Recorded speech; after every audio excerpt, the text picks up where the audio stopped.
to go? So now it's my pleasure to introduce the speakers for our lunch discussion. First, Kevin Fee is a partner at DLA Piper, where he focuses on high-stakes IP litigation before trial and appellate courts throughout the country. With extensive experience representing major publishers, financial institutions, insurance companies, software developers, and standards organizations, Kevin has successfully handled complex copyright disputes and other IP matters.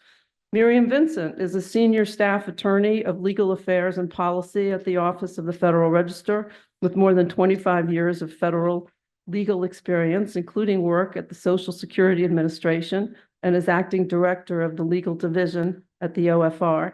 She's responsible for maintaining the Incorporation by Reference Handbook and has been a key contributor to the OFR's legal affairs and policy initiatives throughout her career. I look forward to a great lunchtime panel. Thank you.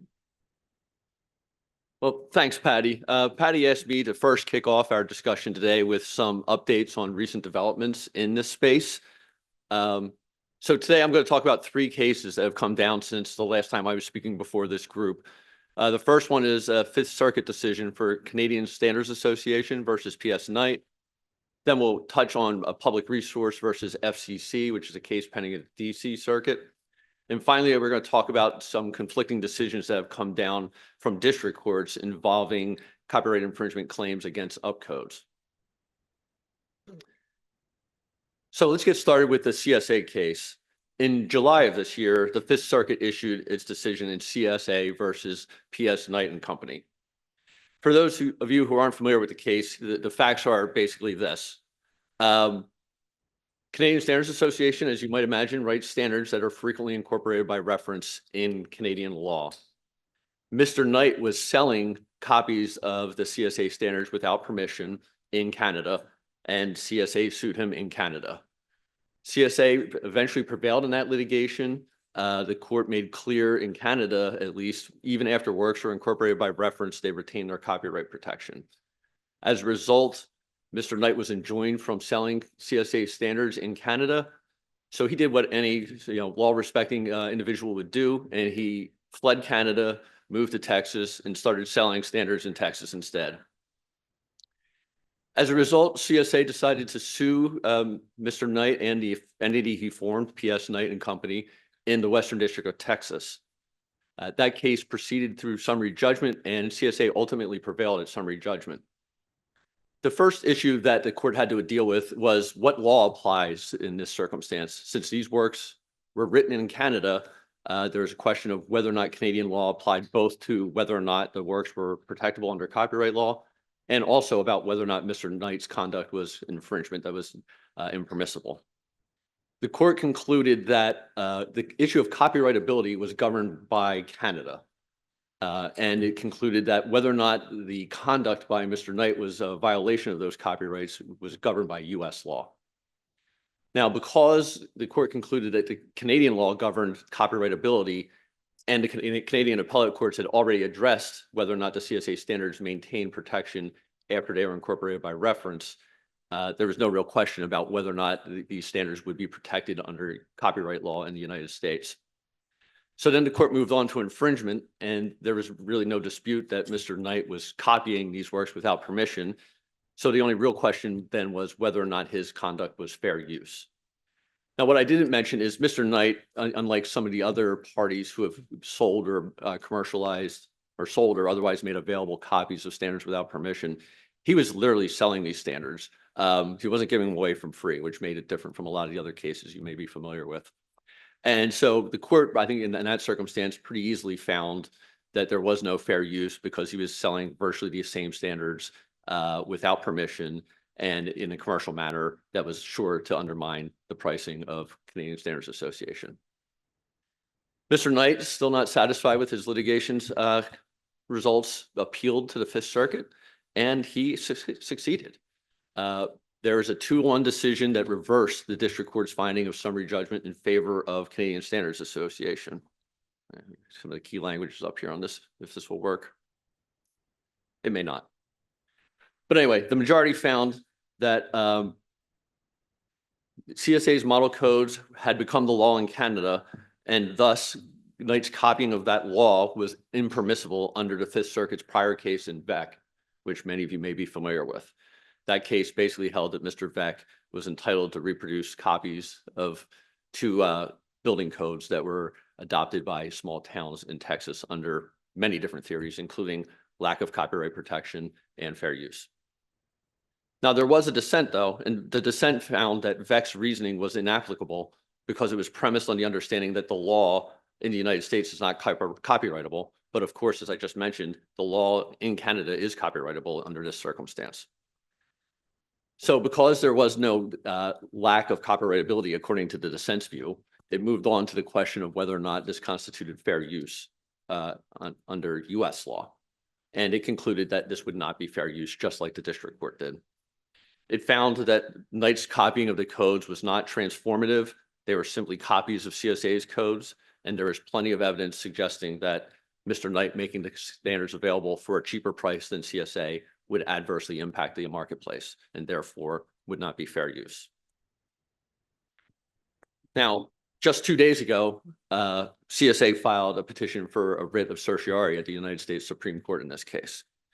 And it's framed the question presented as follows: whether the government edicts and merger doctrines strip concededly copyrighted and copyrightable works of protection under the Copyright Act merely because those works have been subsequently incorporated by reference into law. Now, we still haven't seen whether or not Mr. Knight files an opposition to this. You don't have to under Supreme Court precedent. And it's certainly possible that the Supreme Court may even ask the Solicitor General for its opinion about whether or not this case should be heard. So it may be a little while before we find out whether or not the court's even going to hear this case. But if I'm back here next year, expect an update on whether or not that cert was granted, and if so, how it shook out. But that's going to be an important case for standards development organizations going forward for sure. The second case I wanted to talk about briefly was publicresource.org versus the FCC. This is a slightly different case. It involves questions surrounding whether or not an organization that incorporates by reference a work has requirements to either publish the entire standard in accordance with their obligation to make a fair notice of the standard before it becomes adopted by the agency. And secondly, once it is finally adopted by the agency, whether or not they have to make the standard available either in the OFR or on its website. So many of you may know publicresource.org has been involved in a lot of litigation in this space. In this particular case, for some procedural reasons, they get to file this case immediately in an appellate court. In this case, it was the DC Circuit. And they are arguing that the FCC's failure to reproduce the entirety of the standards, both prior to them adopting the rule and after the rule was adopted, is a violation of various provisions of the Freedom of Information Act. Now, FCC obviously has a different point of view on this. It's taken the position that the standards are already reasonably available to the class of persons who are affected by these proposed regulations because both they were available for review at the FCC's office and at the Office of the Federal Register. And also, it did allude to the fact that many of these standards were available on ANSI's IBR portal, which many of you may be familiar with, which provides free read-only access to standards. And the FCC made clear that in its opinion, standards that are incorporated by reference do not have to be made available for free in order. Okay. So ANSI in this particular case and 16 other standards development organizations have filed an amicus brief in support of the FCC. The FCC also, I did forget to mention, did flag the fact that there were substantial copyright issues out there, as well as one of the reasons why it would be inappropriate for it to be ordered to reproduce the entirety of the standards as part of the rulemaking process. The case was originally scheduled to have an oral argument about a month ago, but in September, the oral argument was canceled. So there should be a decision in that case coming any day now. The third set of decisions I want to talk about briefly involve upcodes. I assume many folks in here may be familiar with upcodes, but if you aren't, upcodes is a for-profit organization that makes many building codes available on their website for free. They could be freely copied, printed, redistributed. through their website. And, basically their business model is they draw live eyeballs to their website using the availability of free standards and then try to upsell them, premium services that they could use in connection with those standards and other building related activities. So in just the last couple of months, there have been 2 decisions from district courts involving upcodes and their publication of standards on their website. One involving NFPA and the other involving ASTM. The NFPA case it wound up being decided in favor of copyright protection for standards, whereas the ASTM case, it looks like the court's heading in the direction of finding fair use for any copying, even for a for-profit organization like Upcodes. And I want to just briefly talk about how the courts are reaching these different conclusions. As some of you may know, the fair use analysis, there's 4 factors that courts are instructed to consider. The first factor is the purpose and character of the use, including whether or not that use is commercial. And you'd think that at least the question of whether or not the use was commercial would be relatively straightforward, but the district courts in these 2 cases reached different conclusions in that circumstance. The NFPA case found that Upcode's posting of the standards on its website to grow its funnel for its paid tier of services was indisputably commercial. Whereas the ASTM court found that even though Upcodes was a for-profit organization, its use of the copyrighted standards was largely non-commercial because it wasn't charging for access to the standards themselves. Another important factor in the fair use analysis is whether or not the defendant's use of the copyrighted works is what's called transformative. And that means whether or not the use is different in the purpose and character than the original use of the standards development organization in this case. And again, the courts reached very different conclusions with respect to that.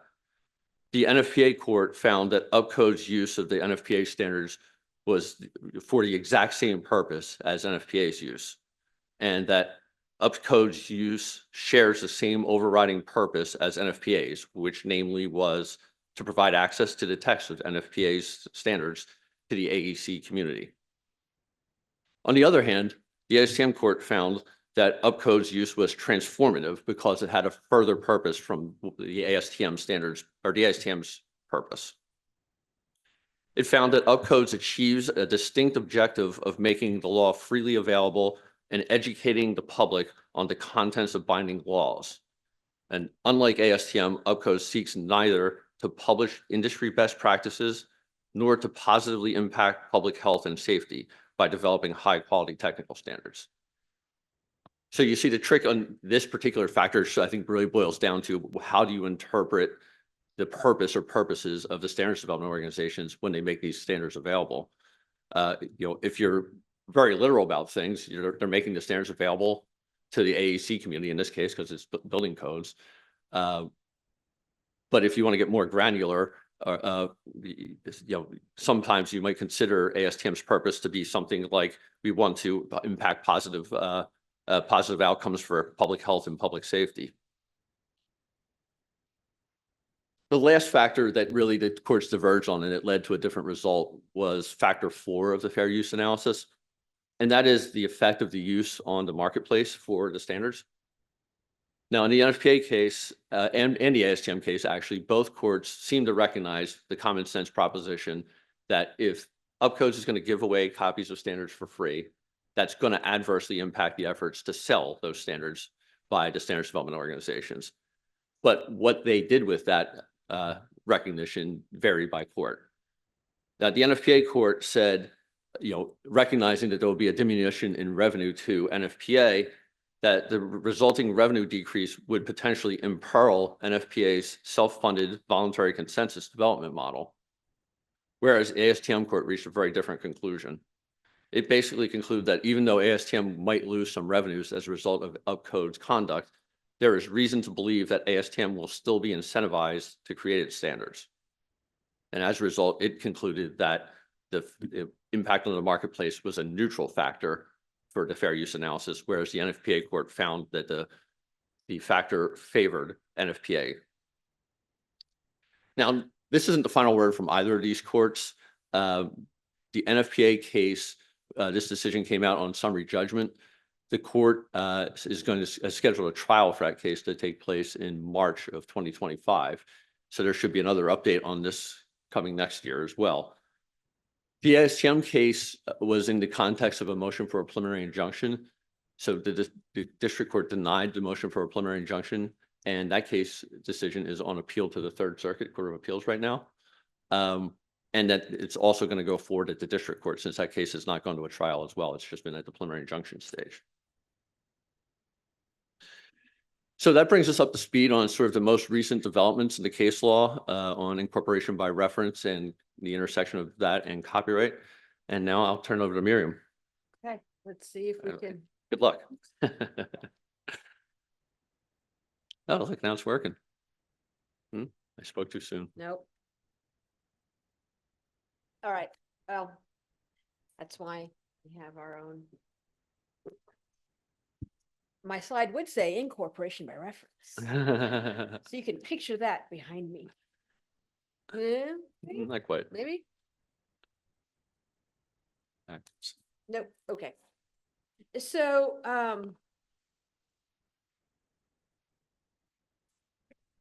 there we go. Okay, microphone. Can you hear me now? Okay, great. Well, maybe we'll get there. Yeah. I'll leave that alone and we'll see what happens in the background. As far as incorporation by reference and the Office of the Federal Register, and the earlier panel was on statutory construction and deference and what agencies can do and cannot do. And so while we recognize that there are some serious copyright concerns that both agencies have and the SDOs have, we don't have a whole lot of flexibility to change when or how an agency incorporates something by reference because we're bound by the Freedom of Information Act. That's where the incorporation program is created and lives.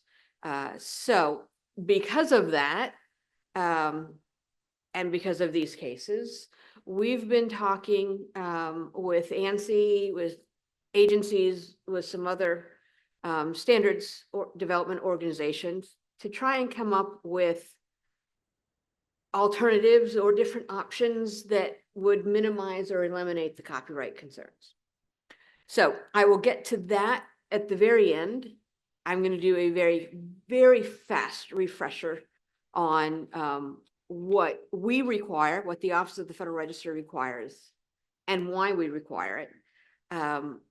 What we do with the actual IBR material that we have, that we receive from the agencies. And then I'll go into the options and alternatives to IBR that we managed to come up with as part of, and I forget the name of the small focus group task force, the mechanics. We are on a mechanics subgroup in ANSI that ANSI is supporting. And so we've had some discussion about that and we've come up with some possible alternatives. We'll see, how that works. But first, the requirements for IBR material. It has to be, it's deemed published in the Federal Register, which is a big reason why agencies must give the Office of the Federal Register a copy of whatever it is that they are incorporating by reference. So that completes the Federal Register edition issue that published with the reference in it. That deemed material is then part of the official permanent federal record of the Federal Register document that published. So when an agency requires something that they cannot cross-reference within the CFR, within to a federal statute or to the court's rules of evidence, rules of procedure, the similar rules for the US courts in the federal system, that is an incorporation by reference, whether it's requiring a standard that was developed by a consensus organization or a standard developed by a for-profit industry group or state statutes, regulations, and other state publications. Anytime there is that requirement to something outside the federal legal scheme, there has to be an incorporation by reference. So, and again, we keep all of that material in hand. It is archived in the National Archives. We don't distribute it. We make it available for public inspection, just like any other Federal Register document that is published.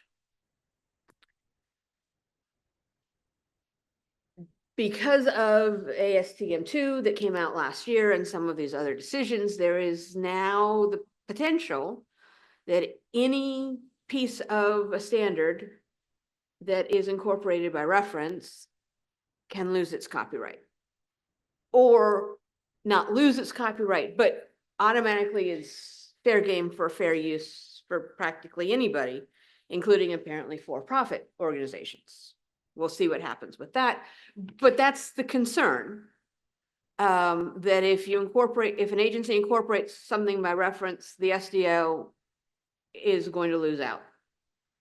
The current IBR practice, and one that we've been discussing how to change, is that the agency gives us the full set of whatever it is that they are incorporating by reference.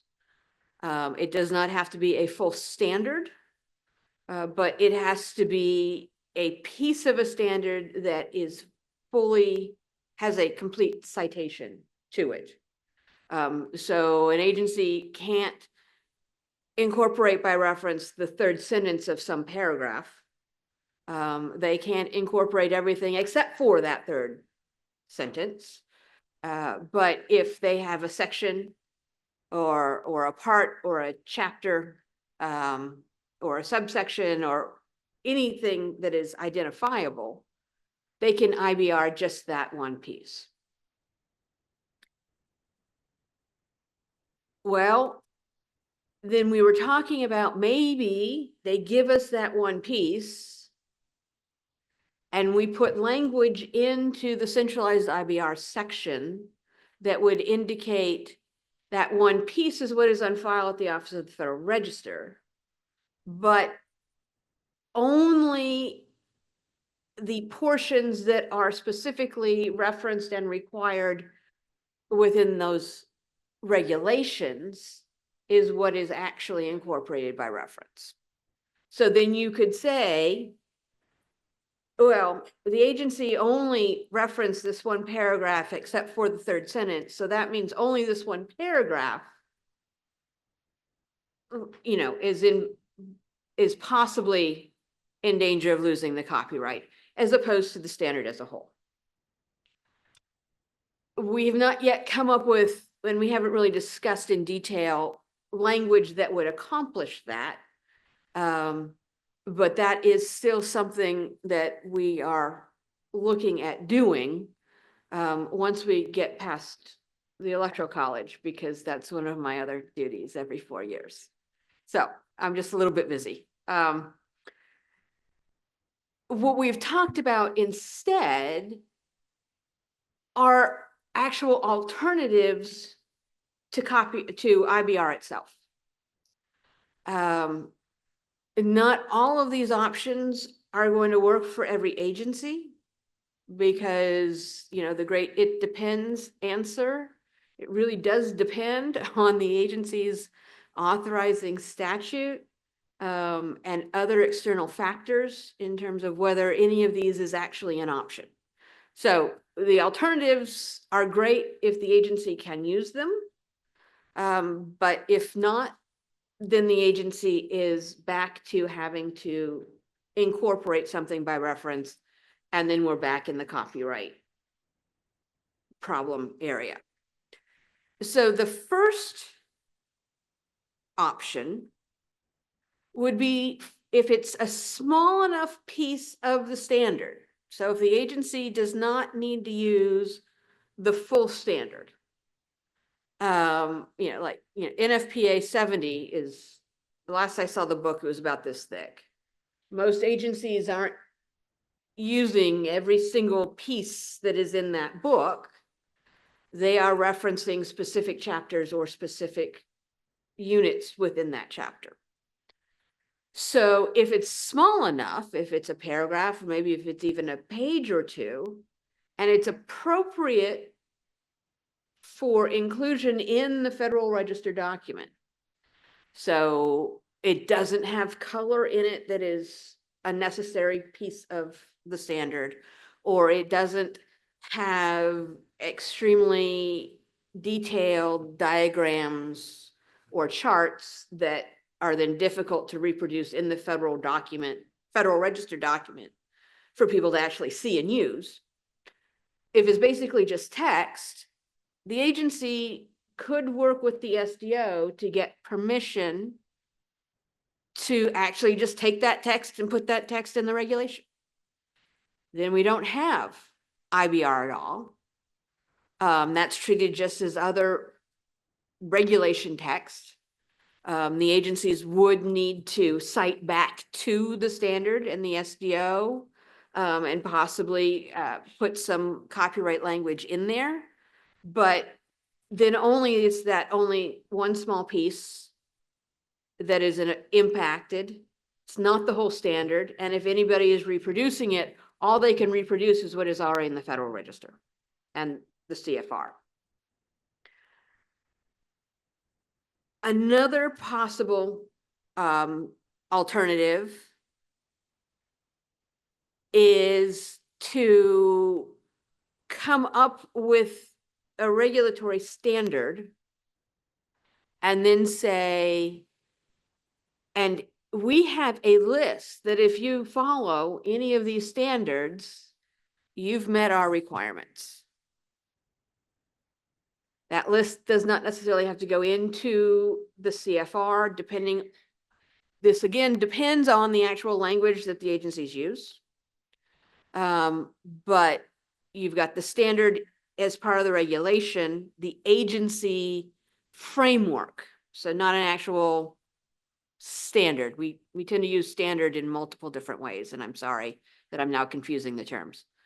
But an agency sets up the framework for the requirements and then says, if you follow any of these standards that we're going to put in a list in the CFR as an appendix, or we're not going to put it on the CFR, we're going to put it online, and then we can update it without going through rulemaking.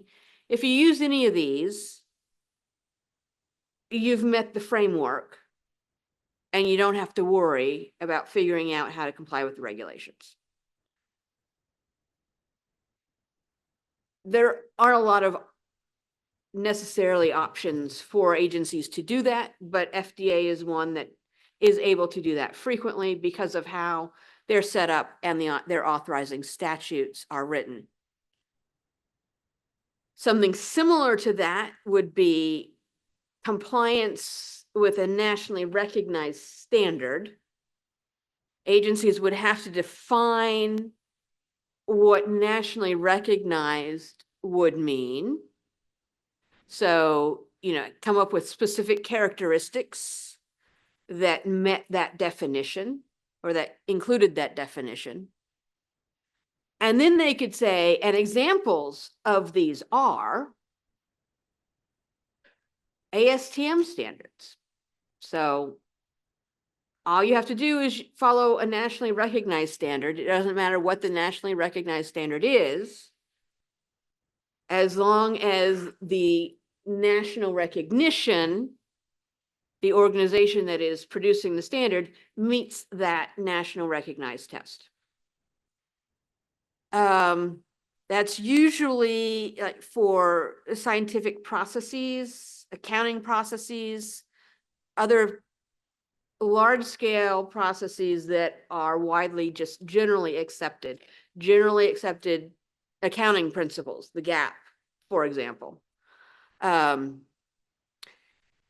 Agencies could codify the regulatory standard itself, so more than just the framework, but saying precisely what all of the individual requirements are, and then say these standards comply with the standard, with what we've just produced in the regulations.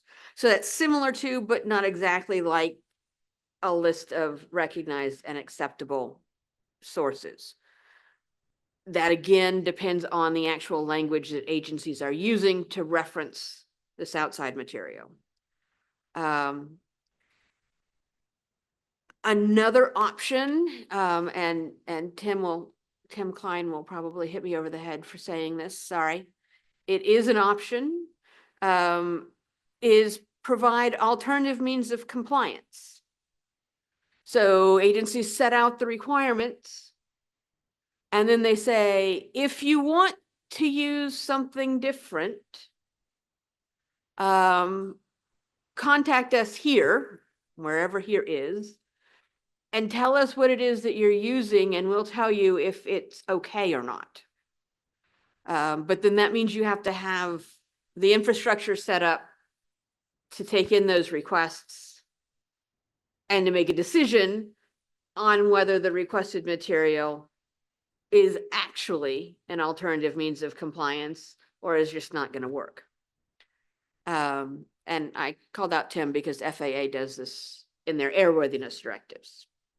And then finally, and this is again, we're talking large scale programs rather than more narrow regulations.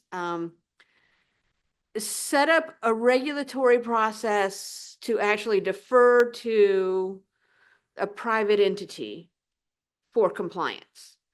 So this is EPA's Energy Star program, where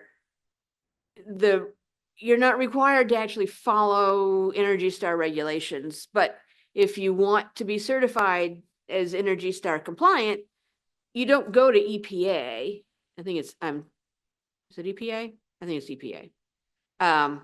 You don't go to the agency and say, we want you to certify us that we've met the requirements for this program.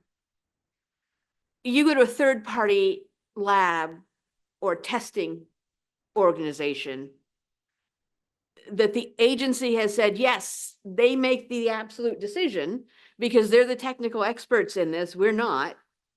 And so if you go to them and they give you the check, you can say that you are compliant with this program. Again, some of these are not going to work in any situation, and some agencies may be able to use one or two of these.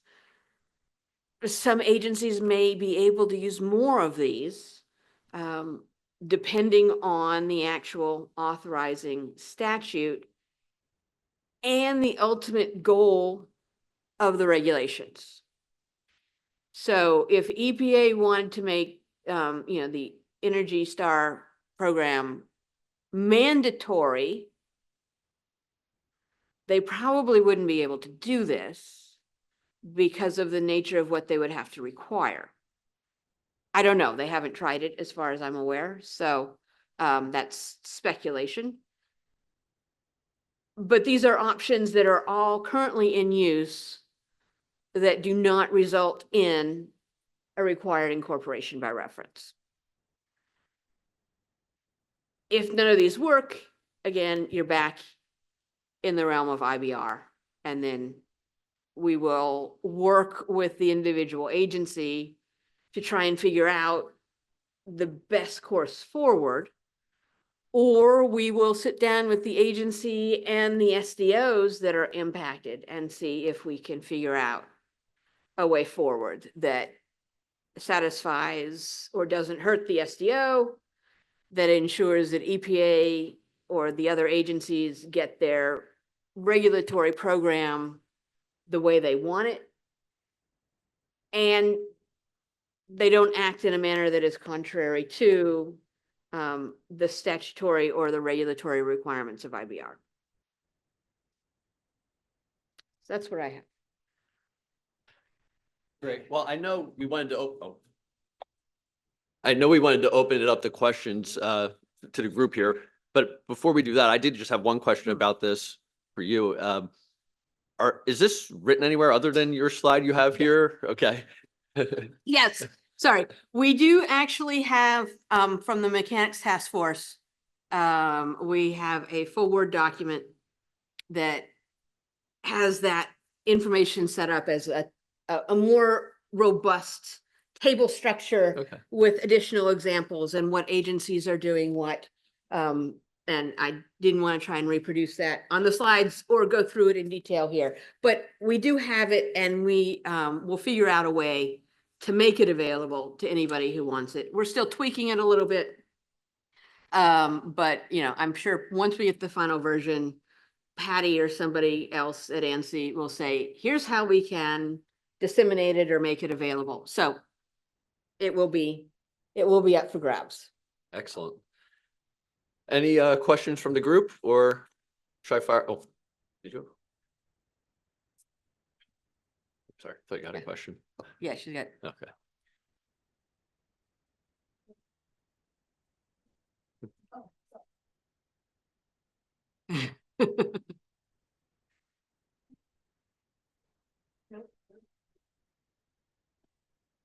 You want my microphone?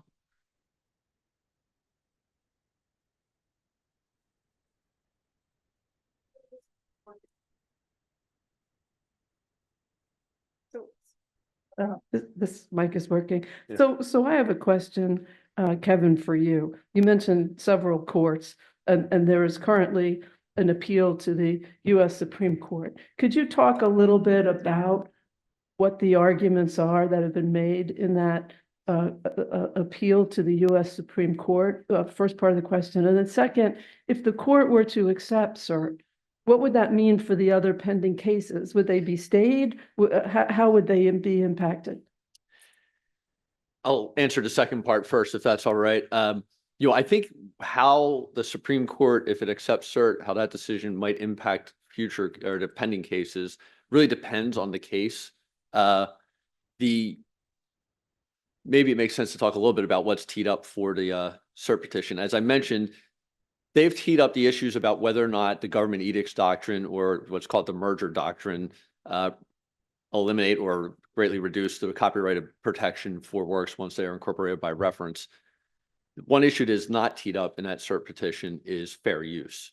And in fact, that cert petition in large part suggests that the right mechanism for trying to figure out the appropriate balance for access versus the need of standards development organizations to be able to continue to fund their operations is primarily fair use. So in cases like the NFPA case against Upcodes, the court has already found that NFPA has protectable copyrights in the standards, and that there was copying. So really the only issue in that case now is fair use. And in that circumstance, it's possible that even if the Supreme Court has said it's going to hear a case about incorporation by reference and its impact on copyright protection, because it seems like they're not going to at least directly address fair use, it's possible that the court will go ahead with the trial on fair use, even if it knows that the Supreme Court may chime in on copyrightability.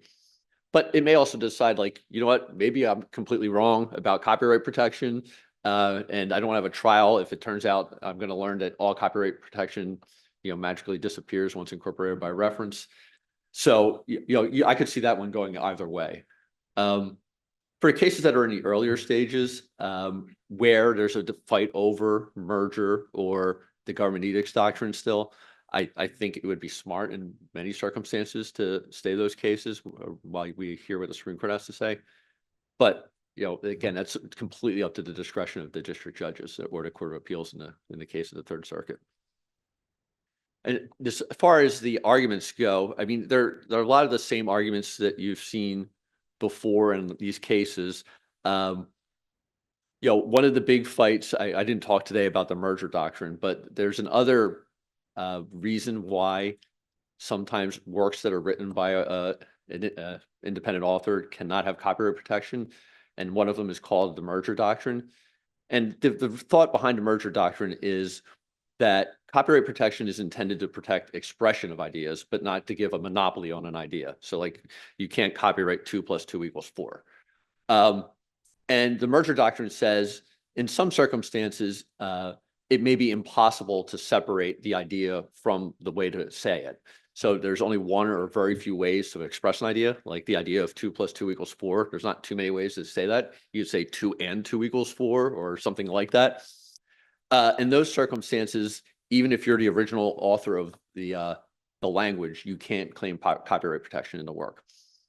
And some courts have found that once works become incorporated by reference into law, there's only one way to express the law, and you have to use the exact same words as what was in the standard.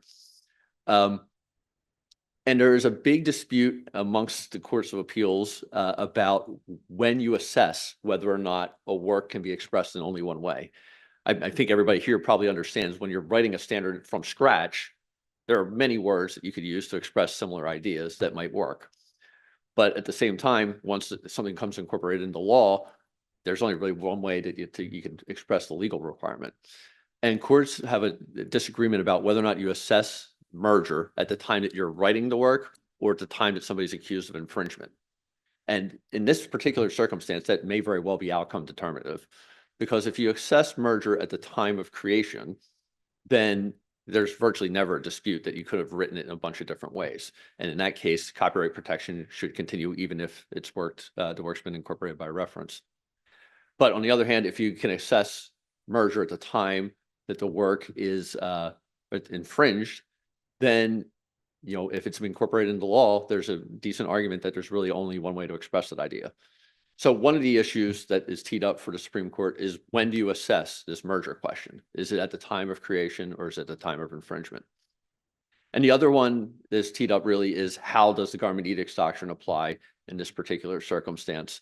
And as many of you know, the Supreme Court in Georgia versus publicresource.org, the Supreme Court made clear that the Government Edicts Doctrine really limits the copyright protection or availability of copyright for works that are written by government officials who are acting in their lawmaking capacities. So that could be legislature or judicial capacities.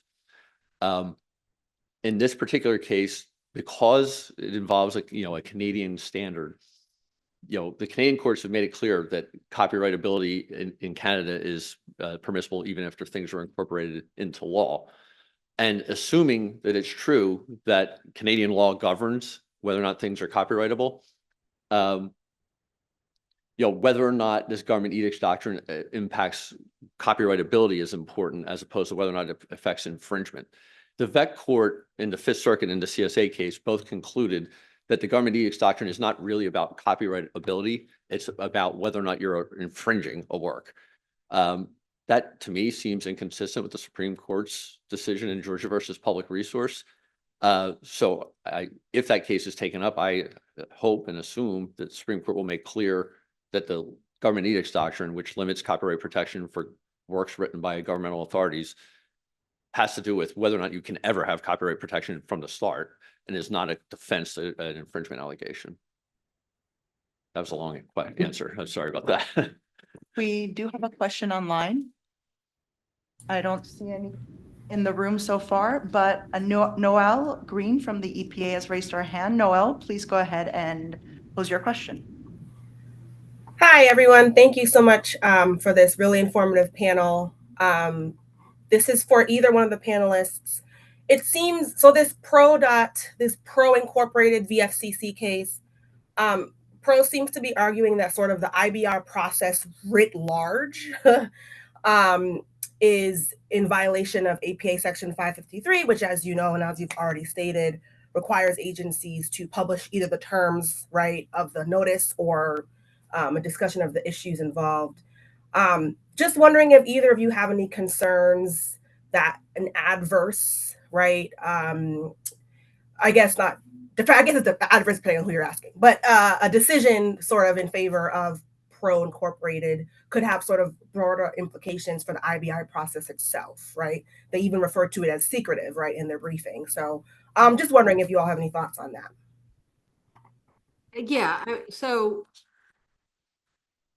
If there is an adverse decision in that case, then we've now got two sections of the APA in direct conflict with each other. Because the purpose of incorporating something by reference is so you don't have to publish it. So the IBR statute or the IBR provision clearly says it's something that is not published in the Federal Register, but is available, which implies that you don't have to then take what's available and publish it in the Federal Register. And you're right. I mean, your understanding of the FCC case is the same as mine, that it's essentially an argument that, well, it wasn't in the proposed rule in detail. It wasn't completely reproduced in the proposed rule. We couldn't review it. We couldn't comment on it without spending, I don't know, hundreds and hundreds or thousands of dollars. And that's not notice and comment rulemaking. That's ineffective notice and comment, and therefore the whole rulemaking fails.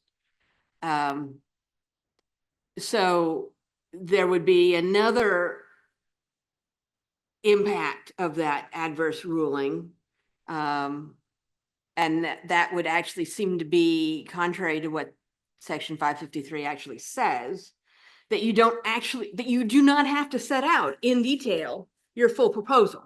You have to describe it in enough detail to get your point across, or you can set it out as a specific proposal. And that's why you've got a lot of proposed rules that are published that don't have proposed amendatory text, because they're not setting it out in detail. So an adverse decision would then say, no, you have to set out your entire proposed rule in detail, and you have to publish the standard. I don't see how you would you have to publish the standard, but you don't have to set out your actual proposed regulatory text. So yeah, I mean, there are a lot of issues there, and I'm not expecting an adverse decision, especially since the arguments were canceled. But I don't speak for any of the courts, so I can't guarantee that. I mean, we could have no arguments again, and pro wins, but it's unlikely. But I couldn't even tell you what the landscape would look like with that kind of adverse ruling, because everybody would have to figure out things basically from scratch. Yeah, I don't have much to add to that. I think you're right, both in that this is an attack on the entirety of basically incorporation by reference. This is actually similar to a case that was previously filed. It was called Millis versus the CPSC. That case wound up getting denied or dismissed on procedural grounds. But if this one fails for any other reason other than on the merits, I think we'll find a third or a fourth or a fifth one of these being filed by Public Resource or someone similar. And I'm also, I think, optimistic that the cancellation of the argument suggests that they're not going to go down that path. I share the same optimism, although it's been a couple of months since they've filed things with the court. And the court was saying that they were going to decide the case based on the presentations in the brief and on the record. So I remain optimistic as well, although I'm really kind of itching for a decision. But thank you both very much. We have a question in the back and then in the front. Can the person in the back pose their question? Thank you. Okay, thank you. Hi, Dan Glucksman, and a question for each of you. Miriam, in your perspective, is there a difference between, let's say, an agency seeking to update standards incorporated into like the required text of a reg and a non-mandatory appendix? And then, Mr. McPhee, I know I've heard a lot of different cases. So which case is it that we should really be paying attention to as the Supreme Court? You want to go first? Sure, I'll go first. So yes, there is a difference between a reference to a standard in the required regulatory text and in a non-mandatory appendix. The non-mandatory appendix, if it is truly non-mandatory and you don't have other parts of the regulation requiring use of that appendix, then the material that would go in the non-mandatory appendix would not be incorporated by reference. Some agencies have requested to IBR that material and we've let them. But there are a lot of non-mandatory appendices that have references that are not IBR'd. And I'll point you in two totally different directions. One, if you look at a number of the EPA appendices to 40 CFR Part 60 and 40 CFR Part 63, those appendices actually have standards that are not required for use, but they're technical standards that EPA has developed. And sometimes they're referenced and sometimes they're not, but they're used outside of the CFR. And then if you look at Department of Energy regulations, 10 CFR Part 430 and Part 431, those appendices are actually required by the regulatory text in those parts, and therefore, but they are, again, they're technical standards, but they are required standards under the regulations. They're not non-mandatory. So it depends on how the agency set up the scheme, but there are differences. As far as the most important case to watch, I mean, I think it has to be the CSA case right now. I mean, if the Supreme Court decides to chime in and if it accepts the question presented, the Supreme Court will be addressing both the government edicts doctrine and the merger question. That would be huge, but it still won't, like I said, deal with the fair use issues, which even if the Supreme Court finds that there is no merger and the government edicts doctrine is a question of copyrightability and doesn't apply to works that were written by private entities, you're still going to have the fair use problem that's popping up with upcodes and others.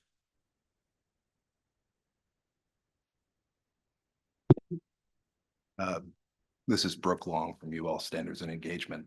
One question I had is, obviously most of the cases we've been hearing about really focus on situations in which, at least at the stages of the case we're hearing about, there isn't really a dispute about the standard having been incorporated by reference into law. Mm-hmm. And the part of the presentation we heard from Miriam was very much about getting into these issues about how to address whether the standard really has been incorporated by reference into law and perhaps whether there are alternatives. Are there any judicial decisions or precedent you could point us to kind of give us a sense of what principles the courts might apply to figure out cases on the edges, whether the standard has been made part of the law or not? Yeah, I mean, first of all, there's, I think, a question about whether or not that question matters, which is a little troubling.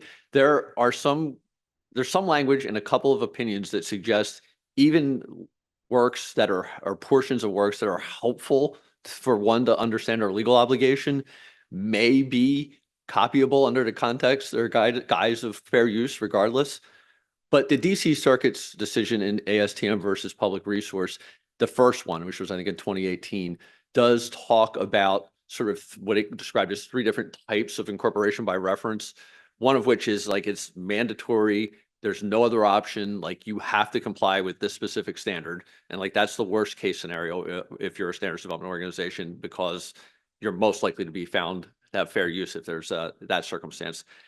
It also, I think, talked about there may be circumstances where, if the EPA says you have to meet this requirement and spells it out in detail using the EPA's language, or you can comply with, ASTM standard 1, 2, 3, 4. And in that circumstance, you don't have to know the text of the ASTM standard to comply with your legal obligations, right? You could comply with what the EPA spelled out instead. And then there's this third category of like things that are just useful for people to understand their legal obligations. And at least the DC Circuit in that first opinion suggested that where you fit on that continuum might impact the fair use analysis. Now, the bad news was that when we got back to the DC Circuit the second time, it basically decided, no, at least in this particular circumstance, it's fair use for all these types of standards that are incorporated by reference, either as an alternative or the alternative, or just helpful. And there is an old case, I don't have the citation off the top of my head, but I want to say 78, 79. EPA again, I'm sorry, EPA, but we do a lot of EPA stuff, so you're top of my head. In that particular case, the agency did not incorporate something by reference, did not go through the formal process to get approval, simply put the standard in as a requirement. We don't read every single line of every single document that comes through. So OFL lawyers, right now there are 2 of us, and we have 25 to 32,000 documents a year that come through. So the stuff gets in that we didn't see, we didn't catch, we don't know about until after the fact. And that was one of these cases. And EPA lost the case. The court said, yeah, sure. That is absolutely, that material is ripe for incorporation by reference. You would have gotten approval if you'd gone through the process. But since you didn't, your whole rulemaking is invalid and you got to go back to the beginning. It's not quite on topic, but it's adjacent to what you're asking about. So, I mean, so we've got a lot of conflicting issues. Yeah, and that reminded me actually of one other point on what's incorporated by reference and what isn't. The ASTM case against upcodes actually does not involve ASTM standards that were directly incorporated by reference anywhere. What upcodes argued in that case was, the International Building Code is incorporated by reference by, almost every jurisdiction. And the International Building Code references some ASTM standards. And so now they're saying, even though the ASTM standard wasn't directly referred to by any governmental authority, it's referred to by a document, the IBC, that refers to the ASTM standards, and therefore we should be entitled to reproduce those under the guise of fair use.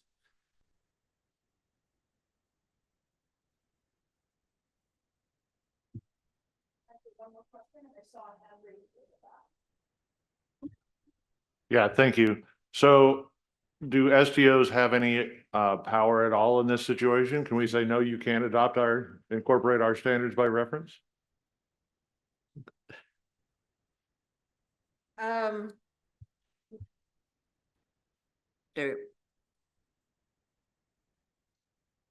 I don't know that I can actually answer that question definitively.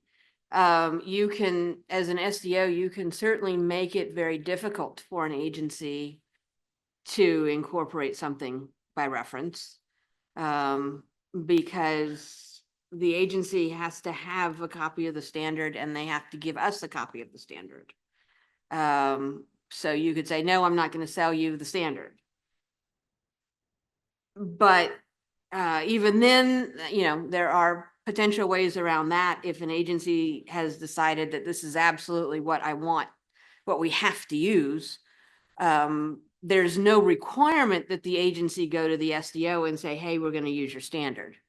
So, I mean, there have been instances, I don't have examples off the top of my head, where agencies have just IBR'd things. And the SDO found out later and said, why did you do that? We don't want you to do that. Well, it's there.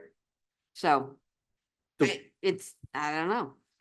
The one thing I'll add, I don't think there's anything that you could stop the government from doing if they really want to do it. But the one sort of potential piece of leverage an SDO might have if it is objecting to incorporation by reference is it could potentially bring a takings claim.